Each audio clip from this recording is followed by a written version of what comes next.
Bonjour à tous, bienvenue dans ce nouveau numéro de l'Esprit de campagne toulousain, qui est la déclinaison de l'émission que Jean-Luc Mélenchon a inaugurée lors de la campagne présidentielle. Nous traitons aujourd'hui de la transition écologique, qui est le thème de la réunion de circonscription que nous organisons le 31 mai.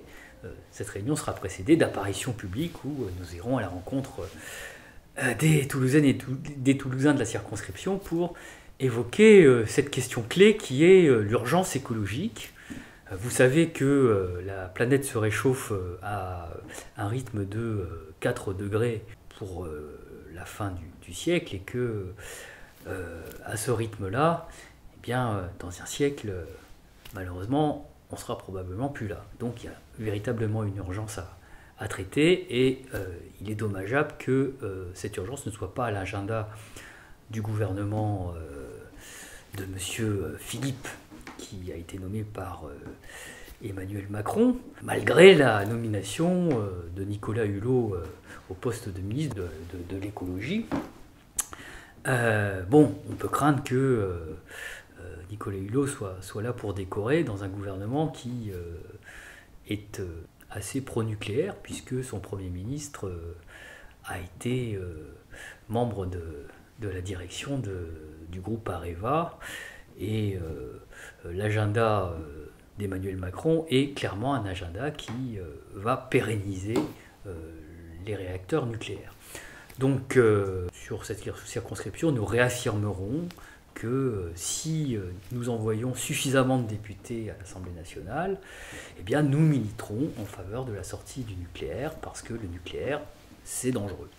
Et puis, nous militerons aussi pour la planification écologique, pour organiser autrement la vie de nos concitoyens et éviter les émissions de CO2 qui sont à l'origine du réchauffement de la planète.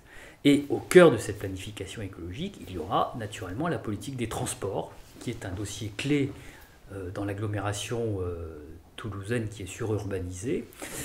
Alors évidemment, le rôle des députés n'est pas de s'occuper de la 3e ligne de métro ou du réaménagement du tramway. Nous traiterons de cela le moment venu.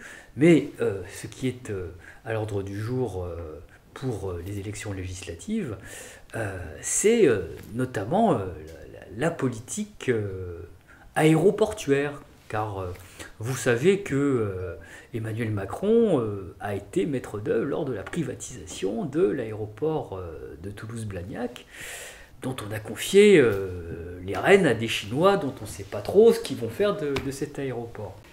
Alors pour nous, la maîtrise de l'activité aéroportuaire est essentielle dans le cadre de la transition énergétique, car nous voulons planifier comme il faut le bon équilibre entre l'avion, le rail et les autres modes de transport, si l'on veut progressivement organiser cette transition. Et c'est la raison pour laquelle la maîtrise publique des activités aéroportuaires est extrêmement importante, et c'est la raison pour laquelle nous nous battrons pour renationaliser l'aéroport de Blagnac. Nous sommes défavorables à la construction d'un second aéroport, nous sommes favorables à la maîtrise de l'activité de l'aéroport existant, sachant qu'il y a de nombreuses nuisances sonores et qu'il est nécessaire par ailleurs d'équilibrer l'avion avec le rail. Et en matière de politique du rail, il y a également beaucoup à dire.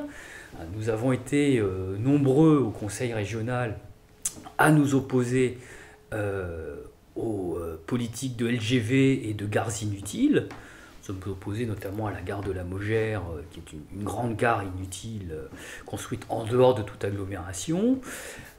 Et puis nous sommes opposés également au LGV. Ça ne veut pas dire que nous sommes contre les TGV, non, nous sommes pour les TGV, car nous sommes pour combiner la grande vitesse avec l'intermodalité. Mais le TGV, ça ne veut pas forcément dire la LGV, ça veut dire aménager les lignes existantes de telle sorte que eh bien, tous les territoires aient accès à tous les modes de transport et que l'on n'aboutisse pas à la désertification rurale. Donc nous sommes pour maintenir les gares en centre-ville qui donnent accès à tous les modes de transport possibles qui rendent possible cette organisation, et l'aménagement des lignes existantes pour faire passer les trains à grande vitesse peut faire gagner du temps avec un coût modéré, sans forcément compromettre la modernisation des activités ferroviaires, où nous sommes également dans ce cadre-là pour le développement du ferroutage.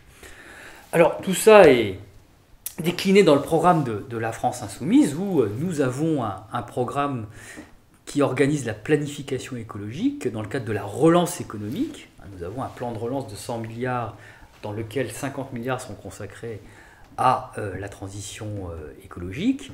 Et dans ces 50 milliards, eh bien, il y a 25 milliards consacrés à la mise en place des énergies renouvelables, avec le fait que nous souhaitons non seulement sortir du nucléaire, mais également sortir des énergies fossiles, et donc planifier, là où il y a du vent, la mise en place d'éoliennes, là où il y a de l'eau, eh bien, des barrages, et puis là où il y a du soleil, eh bien, des centrales photovoltaïques. Et le tout dans le cadre d'une planification où, pour éviter des épisodes regrettables comme ceux de Sievins ou de Notre-Dame-des-Landes, nous associerons tous les citoyens, les associations, les parties prenantes dans le cadre d'une planification écologique où, au niveau le plus décentralisé, tous les acteurs seront parties prenantes. Donc 25 milliards, nous avons chiffré ça dans notre programme pour les énergies renouvelables, 5 milliards pour le ferroutage,